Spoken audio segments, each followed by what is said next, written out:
All right, Oh, now I started. can't see who's in the meeting. How Should be do I keep two. that little window open? Oh, there it is. Okay. Get my little window open. All right, so welcome guys. Thank you for joining, and sorry for the relatively late notice for the meeting. I was trying to figure out how to set this up correctly and ended up waiting until the last minute to do that. So I have been talking in various venues about the volume populators work that I've been doing. Originally, we were calling this generic data populators, and I decided to shorten the name to just volume populators because I think it still captures the same essence, and it's shorter and less weird to people. So I wanted to start off with having like some weekly meetings just to get some work done and figure out who wants to be contributing to this effort and try to collect feedback on the KEP. The KEP update is still not merged yet, which is fine because the feature will remain alpha for this release. But I'd like to wrap up loose ends around the KEP and then figure out the steps to get work for this done for the 120 release, so that going into 121 we can have a serious shot at going to beta. Um, and we'll talk about the details of that. So yeah, let me so I have in the invite you should see I started an agenda doc in the form that we have for all of our other meetings. And I put some agenda items on here to discuss. The things I'd like to go over today are to review the KEP in its current form, to spend some time going over the Populator CRD and the webhook prototype code that I have, and then to discuss some of the follow-up topics that came out of a meeting I had earlier with Alexi and Elliot from Google, who have expressed interest in this feature. So I wanted to, given that more and more people are interested, I wanted to sort of open it up to everyone.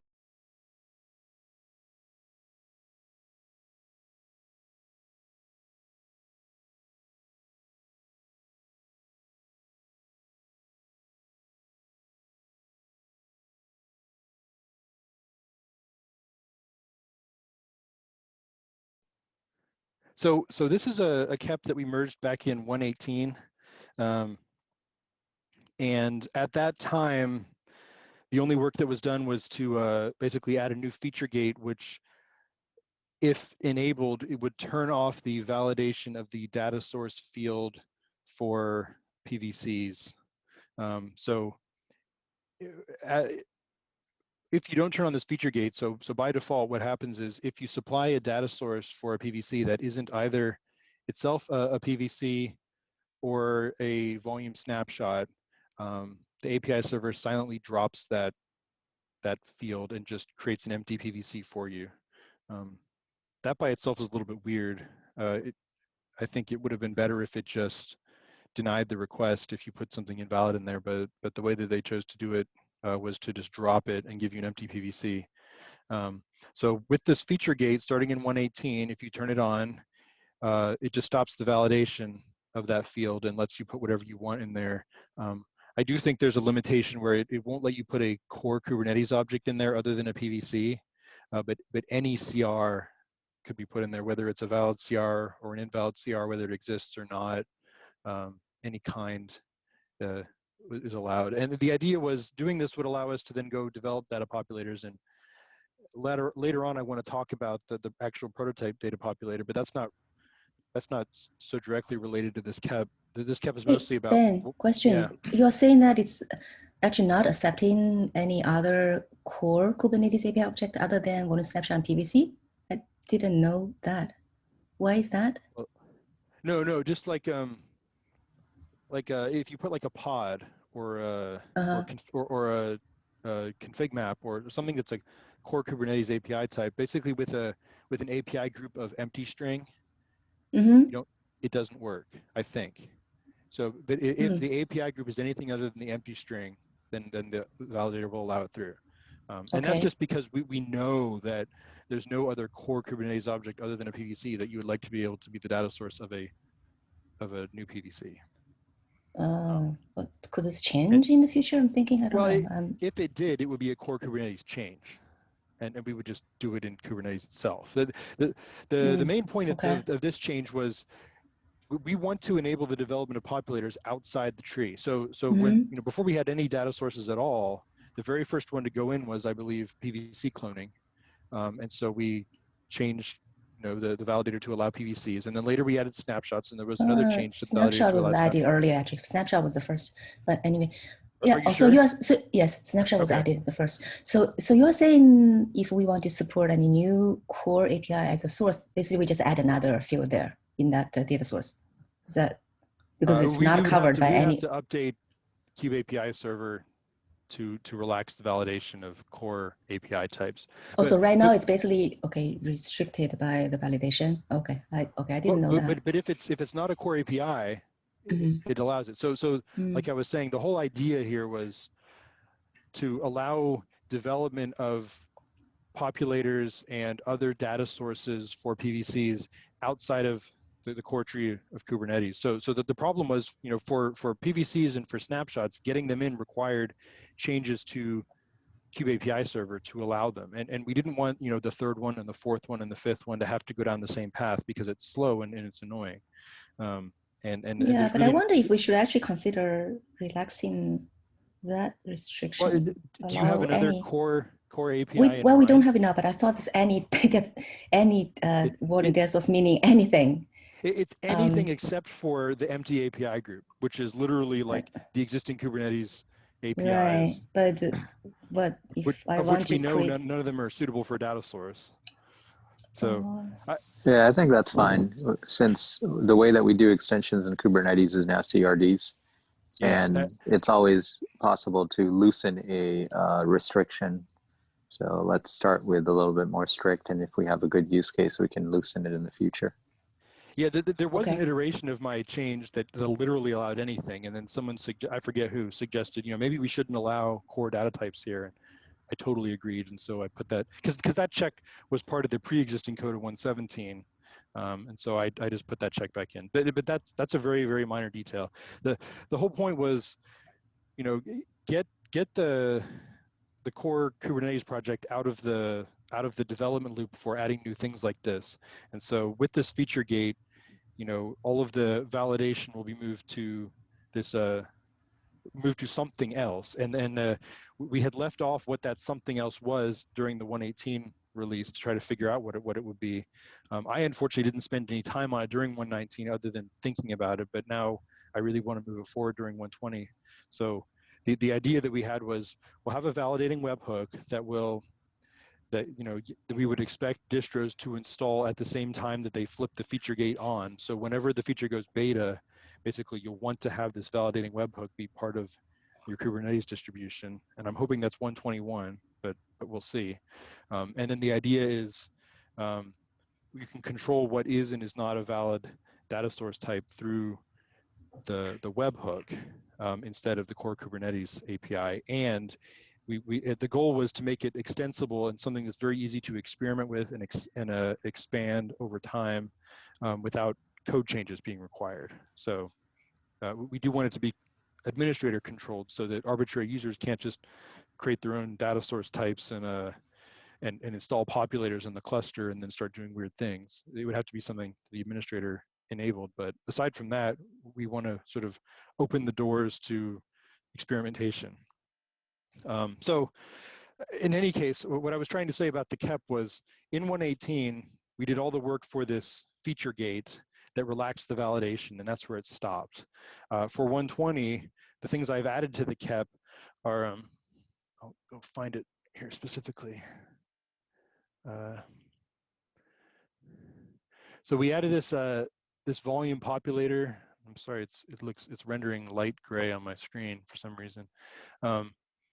Volume populator CRD, which is a new CR which I hope will be standardized and basically allows you to register a group in kind as a valid source.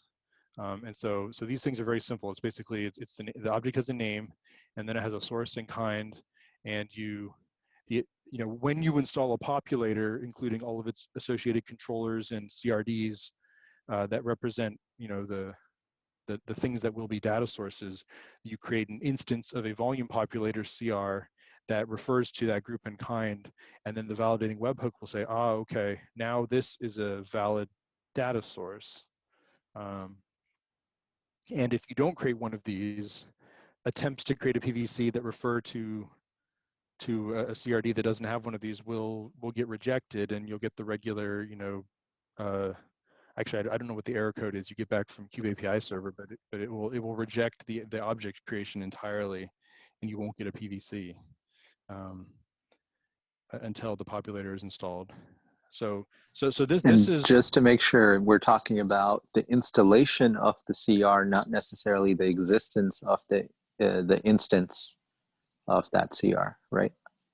Well, so there's the volume populator CRD, which is intended to be a standard that would exist on any cluster that has this validating webhook, and it would be pre-installed as part of the distro at the time that we flip the feature gate on. We're going to have a populator CRD, but there will be no instances of it by default. Then let's say that I'm so the one I have a hello world populator that I wrote, and it's out there somewhere. I can share it with y'all.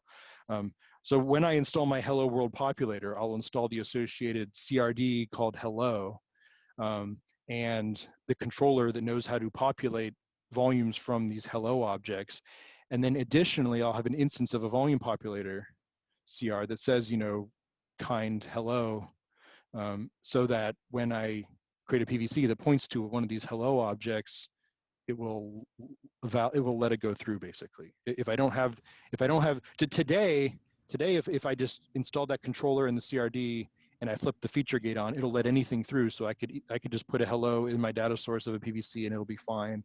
Populator can do its job. The problem is if I misspell hello and put like hello in there or something bizarre, like it'll just go in and it will be accepted and you'll get no error messages and nothing will happen and you'll just be confused. You'll be like, why aren't I getting anything?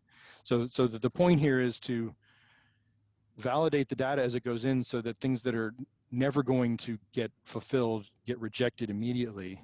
And then for things that are allowed, the assumption is if I create an instance of a volume populator, it is an indication to Kubernetes that there is a controller that's responsible for these things and will be watching for them to be created. And any user feedback that is required will be implemented by that controller that registered this CR. So if you have two CRDs, you want to be the source, you just create two of this volume populator? You can have as many of these as you want. And one of the things I wanted to discuss later was, right now there's no way to prevent multiple populator instances from referring to the same group and kind. And that seems like a problem, but we can talk about that later. But yeah, the idea is you can have as many of these as you want. It's just a CR. It only has 2 fields. Every time you install some sort of populator, you can install as many of these as you want. And it just basically tells the validating webhook that don't reject this data source because something else will provide feedback about PVCs with that data source. That's what the CR is supposed to indicate, is that there is something else in the system responsible for watching these. Okay, and I think what I just wanted to clarify was basically CRD versus CR. So you're introducing a new CRD, which is volume populator. Yeah. And your validation webhook will verify that CRD exists. And then it also verifies that the CRD that the volume populator instance, the CR, is pointing to also is installed. Yes. So I was going to go over the code later because I have a prototype that actually works. But yeah, well, basically every time you get a new PVC with a non-empty data source, the validating webhook looks at the group and kind, and then goes and tries to find a CR that matches that group and kind before allowing it. And so the reason I'm kind of digging at this is because one of the use cases I want to make sure that we preserve is, in Kubernetes, you can create objects out of order. There's no explicit order required. Yeah, so that was a sticking point, and that came up in my earlier discussion with Elliot and Alexei. So the current design does not enable that. But similarly, the status quo does not enable that either. If today I create a PVC with a data source, it's just going to get zeroed out, and I'm going to get an empty volume. And then even if I install a populator later that would have populated that data source, I'm still going to get an empty volume because the existing admission controller just zeroes out the field as the object goes by. So I wonder if we could get halfway there by saying, okay, the volume populator object has to exist to indicate that the populator is installed. And if that doesn't exist, we will fail as you currently propose.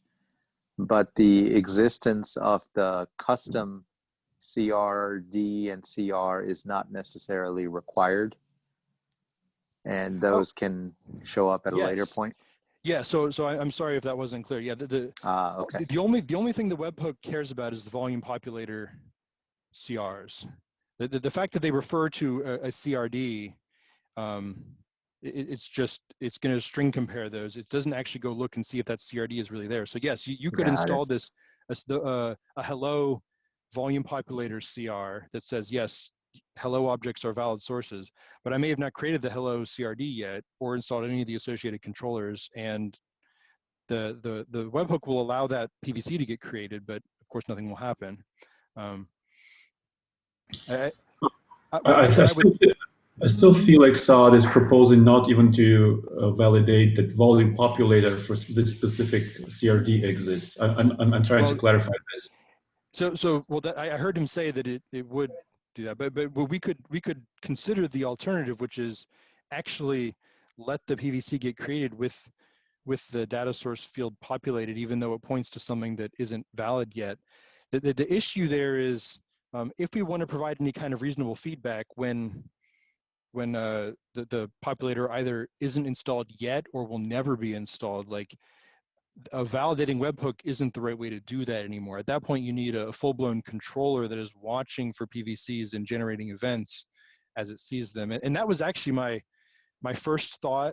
Like a couple months ago, I was like, oh, we just need to have a controller that watches for PVCs, looks at the data source, checks to see if the data source refers to something that has been registered as a populator, and if not, just generates an event and says, hey, this looks bogus, it might never get fulfilled, and then leave it. And then I think it was Xing suggested that we follow the model that we have for snapshots and actually have a validating webhook that can prevent the object creation from going through altogether. I actually prefer that controller model that you just said. What was the drawback? I don't know. I think that maybe it's a little bit more expensive because you have to install a whole Kubernetes controller.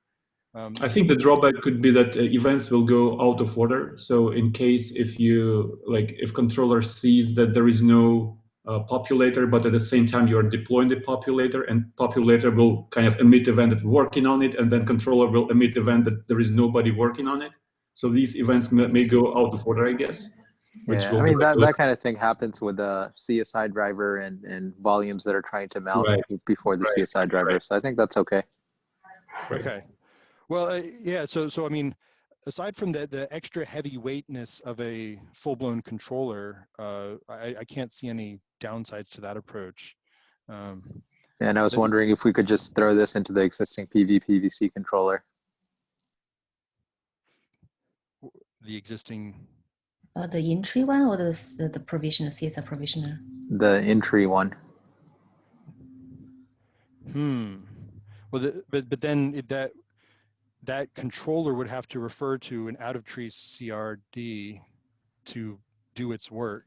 I mean, if we're talking about, it doesn't actually validate like the custom CRDs, right? And the only CR that it really needs to know about is the volume populator, and that one should be pre-installed. Yeah. But like, what if it isn't? Like this is something I've been trying to figure out about the stance of the community is like, can we add new object types to the core or not? Because if this we is can add exactly new object type, Yeah. then this would be an obvious way to do this one. But if it has to be an out of tree thing, then the controller would also have to be out of tree to avoid weird chicken and egg problems. Yeah, we discussed this briefly with Ben. I was also like, I was trying to make some analogy to storage class. Like, what would happen if PVC is created and referring to a storage class which doesn't exist yet? So what's Right. going to be the behavior here? Will event be emitted on that PVC saying that there is no storage class it refers, or it will just silently wait there until storage class actually shows up? I hope an event would be emitted, but I'm not actually certain. Yeah, I couldn't answer that either. So that would be an interesting research project. So I am open to changing this to a full-blown controller that just provides advisory events instead of denying object creation. I think that's a reasonable approach. I'll have to rewrite some of the stuff in the KEP, but that's no big deal. I guess the question at that point would be, which controller? So you're proposing something in tree. But Yeah, why is so that? honest, You go ahead. we might run into a wall there. So I remember when we tried to do the CSI driver as a CRD object, and we wanted to make the in-tree controllers aware of that object, the machinery just did not exist to be able to bundle CRDs with the core Kubernetes installation. Yeah. And the controllers themselves were not allowed to do the installation themselves. And so eventually the SIG architecture said, okay, fine, we'll let you make an exception here and add it to the core. And we'll look into how to do this properly in the future. So this could be another one of those things where we go to SIG architecture and say, hey, we've got a use case. We, ideally want to add this as CRD as you have suggested. Does that mechanism exist yet or not? If not, what do we do? So I think we can actually add this to the CSI provisioner, because CSI provisioner today is already checking the data source. It's checking volume snapshot and the PVC for cloning already. So I think we can just add this one as well. Why you don't think that's sufficient? Well, because it's a whole object type with instances of that object. I'm saying, but if you're adding this to the in-tree controller, is that the same thing where you're adding more code there, right, in the existing controller? I'm just asking why we can't add this to the external provisioner. I think that's more straightforward. Oh, the external provisioner. So that was my first idea, was don't add it to something that's in tree, add it to the external provisioner so that it will be handled on a per CSI plugin basis. So each CSI plugin will have to have its own external provisioner and will only emit events for PVCs that provisioner would have been responsible for. But then you can end up in a weird situation where, like, I have two different CSI plugins running, and one of them has an older version of the sidecar, and one of them has a newer version of the sidecar. And so PVCs with a data source, with an invalid data source that refer to a storage class that the newer CSI plugin is responsible for, get events, but then the older one, the PVCs that refer to the other CSI plugin that has the older version of the sidecar wouldn't get the events because they would just be running an older version of the sidecar, which is weird. That's exactly the concern I have, which is basically if you push it on the provisioner, it becomes a opt-in feature per driver rather than something that is enforced across all PVCs. Do we have the same problem though for these other two data sources? I'm just wondering what's the difference then. Why? I think what we're trying to do is come up with a new generic kind of data populator mechanism, right? And ideally, if snapshot and PVC did not exist, they would also follow this model. Right. Yeah, that's true too. Unfortunately, they already exist, and we can't get rid of them. Yeah, and as a side effect, I think what you are proposing, having that logic in the central controller, is that we potentially then will be able to use volume populators even for in-tree drivers. Yep. Yeah, that is something that we definitely want to enable. But in-tree drivers, we're deprecating them, right? So we're not adding new features. We don't require anything from in-tree driver in this case. We're just saying Okay. ignore, don't provision, don't do anything if you see the data source, like valid data source. Just don't do anything. Don't try to Yeah, you get the consistency of behavior. Yeah. Yeah. So we could do something like we've done for snapshots, where we have in this external snapshot repo, we have a sidecar and a controller. And the understanding is the controller is sort of a centralized thing that's installed by the distros, and the sidecar is something that's installed by the CSI plugins, and then just add like a PVC populator controller to the external provisioner repo that would follow the same model. Yeah, right? I think that would be a perfectly fine model to follow. I would still like to go after SIG architecture and see if they fix this issue that we complained about a long time ago. But yeah, this would be a good backup. Okay. Okay. All right. Well, so that actually alleviates a lot of concerns and obviates the need to go over the existing prototype, because it makes this obsolete. I'm just trying to think of if there was any other gotchas with this design. So if we do this, then the whole purpose of the controller will basically be just to notify you if what you're doing looks like it's not going to result in something good. And that way, if you either haven't installed a populator yet, or or the populator never will be installed, you at least get a note from the system saying why your PVC is not binding. And then of course, if later the populator gets installed and your PVC is just sitting there, there's nothing stopping it from binding at that time, and then you're back in business. As long as you have the feature gate turn. So actually, I wonder if this changes the speed at which we could get to a beta. If we don't need the populator to, or the validating webhook to be installed for correct behavior, and it's just a matter of enabling the feature gate. And well, I guess you still need to have if you enable the feature gate without this controller being installed, what you lose out on is user feedback. You'll get,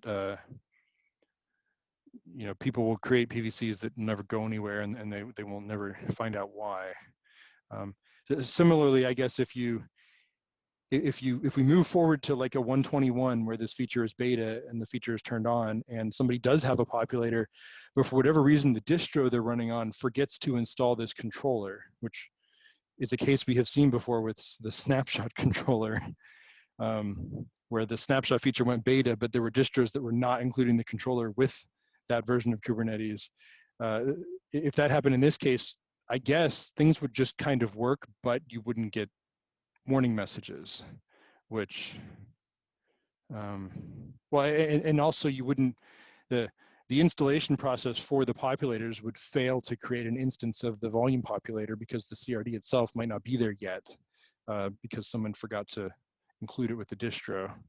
But as long as installations were resilient to that particular error, data populators could actually work, whether this feature was installed or whether this controller was installed or not. And I want to double check you were in the very beginning. You were mentioning the logic where you specify unknown source, and that is just getting ignored, and just empty PVC is getting created. Where that logic lives? With the feature gate turned off, that is what happens. Is it basically just zeroes out the field but creates the PVC anyways. With the feature gate turned on, the object goes through and gets created as the user specifies. But then what happens is when the external provisioner sidecar that is responsible for that, or if it's in-tree, whatever would be creating that volume, it looks at the data source and it says, is it a PVC? Because I know how to clone things. Is it a snapshot? Because I know how to clone those. Is it empty? Because I know how to create empty volume. But if it's something else, the way that the sidecar works today is that it just drops the request and doesn't do anything, which is the desired behavior, and we'll get into why that is when we talk about the mechanics of an actual populator. But I think it's a good situation. so that, yeah, you can create volumes, and whether the populator is installed or not, the provisioner will ignore it like it should. And then later when the populator gets installed, it can do its magic and create a PV and to bind it to. So I'm liking this. So what you're saying is that logic which creates like blank PVCs, if it doesn't, if the source is unknown, this logic will go away. So it's not going to be there. So we'll replace it with our logic. So it's in the Well, external provisioner. That's what the existing, there's a feature gate today. I added it in 118 called any volume data source. It defaults to off because it's alpha, but when you turn it on, yeah, it just removes that validation and lets unknown data sources go through. So that, and where does that logic live? Is it in central controller or external provisioner? No, it's part of Kube API server. It's one of the admission controllers, I think. Got it. And it's already there, right? Well, starting with 118, it's there. Okay. Thank you. Okay, so I'm liking this plan. So the next thing on my agenda for today, we don't need to go over the rest of the cab because I'm going to have to rewrite pieces of this. What happened to my other web browser? Yeah, the other things I want to talk about were metrics because it came up in the KEP review. We don't need to talk about validation. Well, we could. So assuming we add these, yeah, let's talk about this one. Assuming we add the volume populator CRD, whether it's a core object or an external object, we do have the problem where like you can have multiple instances of this object that refer to the same group and kind. And what does that mean? Because all that the controller cares about is there a CR that mentions the group and kind? It's not going to do anything with that CR. There's no instructions in here other than just basically saying, hey, I exist. So if we allow there to be multiple objects to refer to the same group and kind, it sort of has weird, it doesn't make any sense. I mean, you could implement the controller to just ignore that and say, well, as long as there is at least one with that group and kind, we let it validate. And if there's 0, then we generate the error message. But if there's 2, it's not clear what that means and whether we should prevent it, I guess. That was the more interesting question is if somehow there's 2 instances of the populator CR that refer to the same group and kind, it probably means someone did something very strange. And maybe we want to alert them to that fact and say, no, you can't do that. And maybe even have a validating webhook for volume populators that prevents you from doing that. That was the proposal that came out last week or 2 weeks ago, I forget. So does I think I like this idea, but I'm not sure how reliably we can make this webhook work. I mean, if 2 requests come in like at the same time with 2 volume populators, will it work? Yeah. Well, I don't know. I don't know how parallel requests are handled by validating webhooks, and if they both landed at Kube API server at around the same time, and both the validation requests were in flight at the same time, if it was possible for them to both succeed and for both the objects to get created just because of a very tight race. I guess you could put a giant lock inside the validator and say only one validation request can be in flight at one time, such that one guy was going to win that race and then the other guy will get denied. You could do that. I don't know if it makes sense to write a whole validating webhook and require users to install it just to prevent this weird corner case of 2 volume populators with the same group and kind. But yeah, I think if we won't be able to do this like reliably, then probably maybe there is no reason to do that. Well, if the webhook has a lock in it and serializes all the requests, I guess that would allow you to resolve races. It would reduce the performance of the webhook, but we're not going to have a lot of creations of volume populator objects. It should be something that happens once in a blue moon. So no one should care about the performance of this webhook. What's the worst case scenario if somebody does end up creating two different volume populator objects? Like today, it would be no big deal because all we propose to do with it is just to see does it exist or not, and if it doesn't, throw an error. So like nobody would care if there were two of them, because So then why invest effort in blocking that? Well, the question is if we do want to expand this in the future and make it more meaningful, and when we do that, it becomes a problem that somebody has multiple of them. Now we have a problem at upgrade time, right? If it depends on what the future semantics of this object might be, and whether we want to protect ourselves so that we don't have a nightmare at upgrade time. I think validation webhooks are heavy since you have to install them separately. Yeah. And in this case, if we do want to future-proof it, I wonder if we can get away with some sort of runtime validation like the provisioner does for default storage classes. Actually, okay. Yes. So if you mark two storage classes as default today, there's no API time, creation time validation that's done. Instead, when you go to use one of these storage classes, the provisioner throws up and starts spewing events saying, hey, there's two defaults. I don't know which one to use. Sorry. Okay. So I wonder if we could do something like that. Yeah, I bet we could. So what would happen then, I guess, is if there was one instance of the CR, the controller would emit no messages. If there were 0 instances of the CR, it would say, hey, nothing is going to respond, so just be aware that your PVC might not bind. But if there were 2, we could emit a different message that says, hey, there's 2 instances of this populator CR, and we don't know what the heck is going to happen. Exactly. Okay, that seems reasonable, and yeah, that gets us off the hook from having to write a whole other validator just for this populator CRD. Okay, so I like that. I'll put that in the notes. And by the way, I'm going to try to type up the notes afterwards from memory because I'm not good at typing and talking at the same time. I think there's a recording you should be able to grab. Yeah, Xing is doing the recording, but I'd like to have the notes. I don't want to have to listen to myself talk for a whole hour to see. Makes sense. I want to talk about metrics briefly before we go into other things. So as part of the, I don't know what we're calling this new process, the PRR process, Product Readiness Review or something. They're very interested in metrics around new features. And I don't know anything about metrics in Kubernetes. So I was hoping that someone could help me figure out what kind of metrics would make sense for this kind of feature.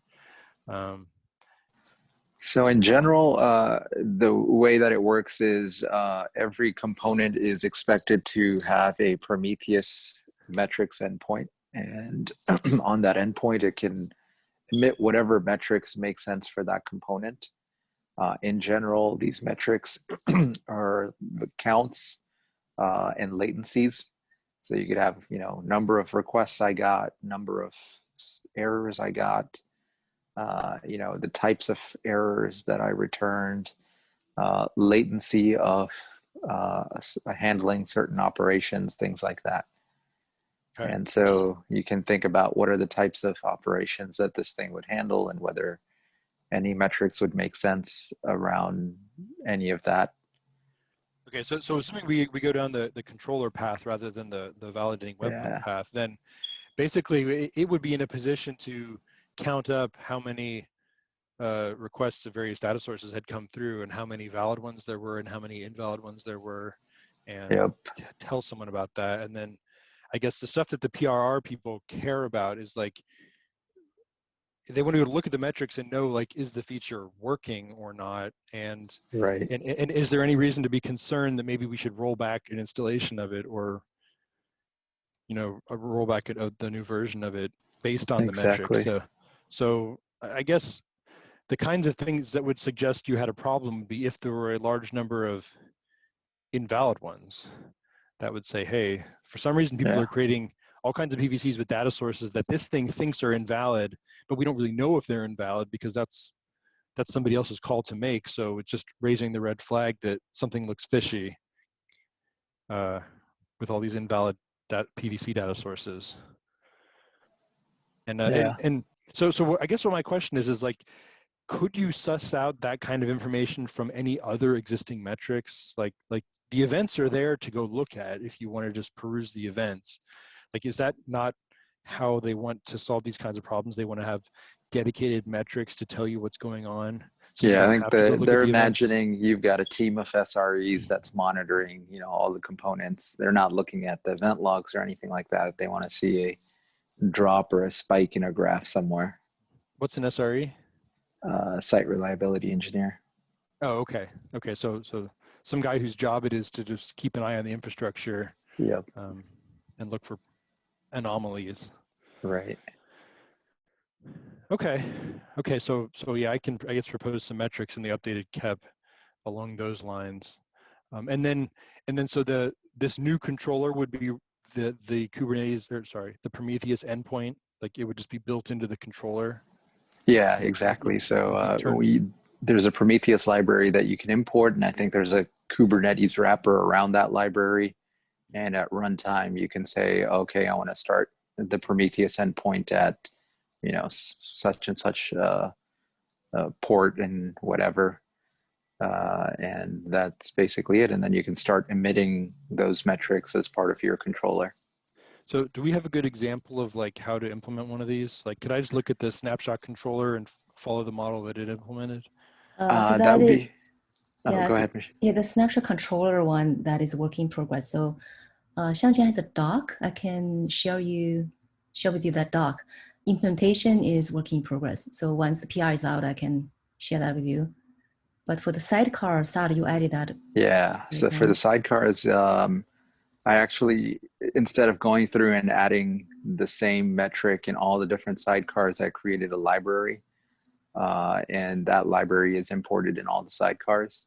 And it lives in CSI libutils. If you go to CSI libutils/metrics, you'll find the library there, and then you can see all the sidecars imported and how they implement it.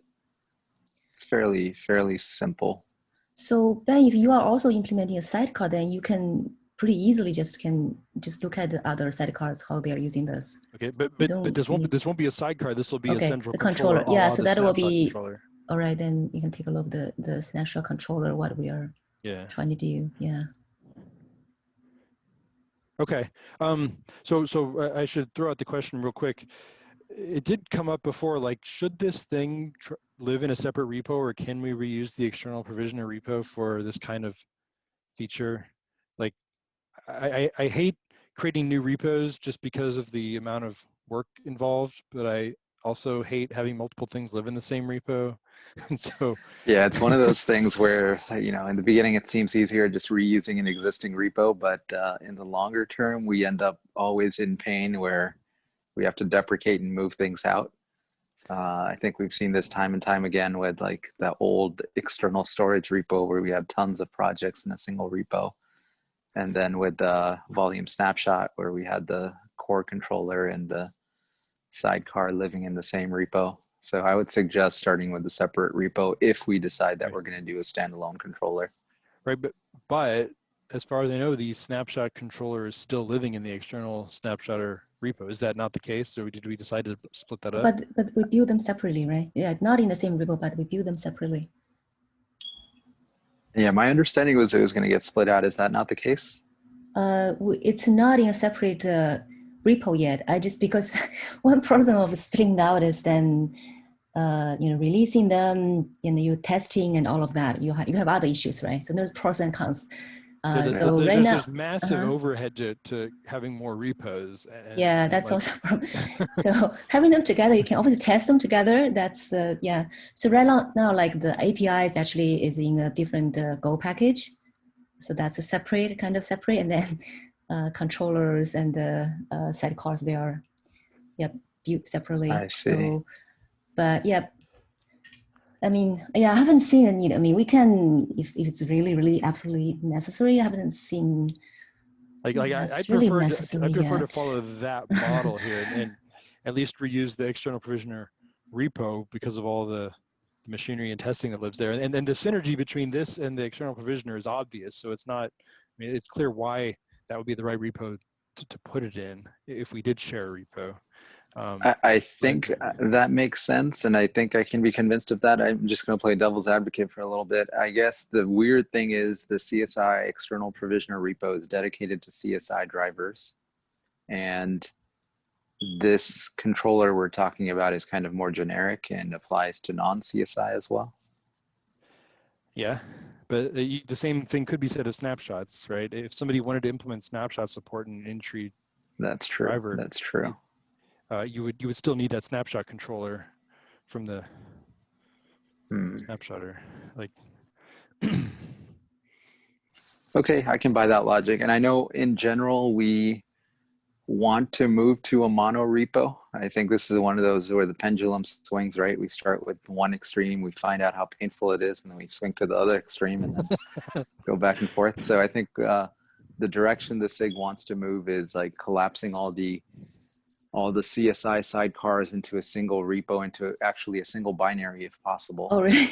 oh, yeah. Okay. I've heard Luis making that proposal. Luis, yeah. But it makes versioning very, very hard, right? How do you version the individual So bits? yeah, we build. Yeah, they're having the same version. Yeah, right now they're all over the place. So they're all releasing them versioned. Yeah. In the same repo, but just releasing them separately. How does that work? I don't think you can. I mean, I imagine if we do some of them are on 3.0 and yeah, it's a mess. Like if we collapse them all into a single binary, we get one version, and you know it'll be mono sidecar CSI one version that everybody picks up, and then you just bundle that, and you have a flag that tells it, okay, you are going to operate as X, Y, or Z. Or we'll need to figure out the details of it, but like that's what's kind of being floated. Doing major version dumps will be exponentially more painful in that world, because like right now everything's tied together. Yeah, it becomes a trade-off between developer velocity and kind of integration velocity, if that makes sense. And in the beginning, we wanted to optimize for developer velocity because there were so many moving parts and we were so quickly developing things that there were new sidecars and new features popping up all the time. And I guess the feeling now is that it's a little bit more stable, and now there's more pain on the integrator side, where the integrators are trying to manage 4 or 5 different versions of sidecars and all the different versions, and trying to figure out, is this one compatible with this? Do they make sense together? Do I test them together? I'm just trying to imagine because NetApp, our plugin, like we support all the way back to Kubernetes 1.13 still, and actually maybe farther than that. I don't even know, but like so when this new mono sidecar comes along, like we're gonna have to support that and the old way at the same time, which might be even worse than either alternative. So to be clear, none of this is actually final or decided. This is just a crazy idea that's being floated. I understand the principle, and so okay. I guess then I will proceed with the assumption that sharing the external provisioner repo for now is acceptable, which is what I was doing anyways for the validating webhook. So I'll just do the same thing for this controller and the CRD. Yeah, that's fine. And I'll say if the only thing that's putting you off from creating a new repo is the process of creating the repo, it's not that bad. It's like open an issue. But I do understand setting up CI and tests and all that is painful. Well, there's that, but there's just all the release tools and the integration. Like there's all the boilerplate stuff that has to exist. So supposedly, I think we've extracted a lot of that out into a common release tools repo. Yeah. That can be reused. It exists and it is reusable, but like the touch points are there's more than one, I think. Got it. And so I would have to figure out how to like update all the, in the new version. I guess it wouldn't be the end of the world, but yeah, all the other things you mentioned, I hadn't even thought about. So plenty of reasons not to go with another repo. Okay, so we're close to the top of the hour, and there's not really enough time to delve into the mechanics of populators themselves, so we can put that off for another week. I wanted to use the last few minutes basically to talk about what the plan is going forward and answer any other questions people have. So I would like to keep this as a weekly for at least the next few weeks. Hopefully a lot of decisions will get made and the KEP will get merged, and we can, maybe not have these meetings every week or cancel the series entirely. But is everyone cool with keeping this on a weekly for at least the next Sounds month good or to me. so? Okay. All right. So then, did anyone have any anything else you wanted to add? Ask questions. If you have other topics to discuss, please just direct the agenda doc is editable by anyone. So I'm going to create a bullet for next week, and you can just throw stuff on there if you want to talk about it. I will write down the notes from this meeting today while they're still in my brain. And if no one has anything, thanks for attending, and I'll talk to you next week. All right, Thank take you. care. Thank you. Bye. All right, thank you.